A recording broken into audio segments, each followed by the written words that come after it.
Jeg har skrevet en historisk roman, som hedder Absalon, magt og afmagt, og vi står lige nu i Fjendeslev Kirke.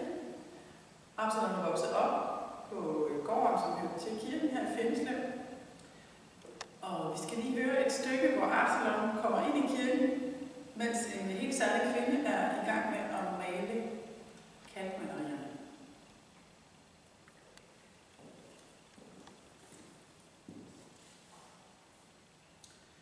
Fornemt, men giver endelig bare god tid. Flot arbejde. Mine ord klinger ud i det behagelige kølige kirkerum. Jeg glæder mig afsindigt til at se det samlede værk, når malerierne er helt færdige. Men allerede nu er det imponerende. Fra mesterens side var det godt sammensat farvemæssigt med røde kanter, blå himmel og grøn jord. Og nu har Helga tilføjet det en særlig nøjagtighed i udtrykket, især hos de afbildede mennesker. Pludselig kommer jeg til at grine. Helga kigger forbavset ned på mig. Undskyld, jeg kan se, du har malet hesten færdig og ladet dens ene hår gå uden for billedrammen. Ja, hun kigger tilfreds over på den anden side, hvor hesten i flugt fra Egypten har den ene bagerste hår placeret i den møljerøde bord uden for maleriet. Den bliver nødt til at være der, hvis vi skulle gå. Vi står her i Ramsø-Magle på Midtjylland. Her har man valgt at rejse en sten til minde om det, som siden er blevet kaldt flodgildet i Roskilde i 1157, hvor 3 konger, Svend, Knud og Valdemar, ville fejre, at nu havde de valgt at dele Danmark. Og det gik helt galt.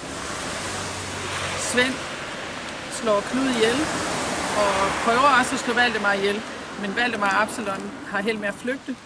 Absalon flygter alene, og det hører vi lidt om i bogen. Det føles, som om jeg ikke kan løbe hurtigt nok. Men pludselig er jeg alligevel ude i Roskildes sommerlune gader igen, hvor folk opfører sig, som om intet var sket. Helt ude på landet må jeg standse hesten og kaste op. Alt ryster på mig. Jeg kommer op i sadlen igen, men kan knap se vejen for tårer. Jeg må være reddet forkert, for jeg ender ikke ved den bro over åen, jeg plejer at bruge.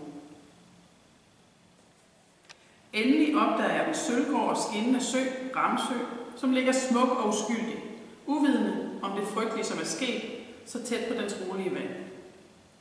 Jeg kan orientere mig efter søens form, og jeg finder broen og kan se vores gård på bakken over søen. Valdemar og jeg har besøgt gården mange gange i årenes løb.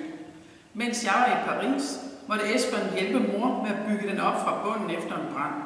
3 længer i nyt duftende træ med stråtag.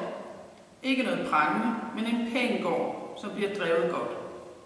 Jeg banker på porten og får vækket den forskrækkede Toge og hans kone.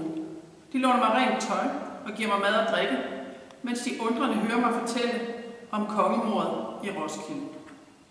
Jeg farer videre på en ny hest, efter at have forklaret dem, hvor de skal aflevere den lånte hest, og efter at have forberedt dem på, at Valdemar måske kommer forbi inden så længe. Først rider jeg til Borup og får talt med Ingefred. Hun tager en hurtig beslutning og rider med mig videre, bekymret for Valdemars liv.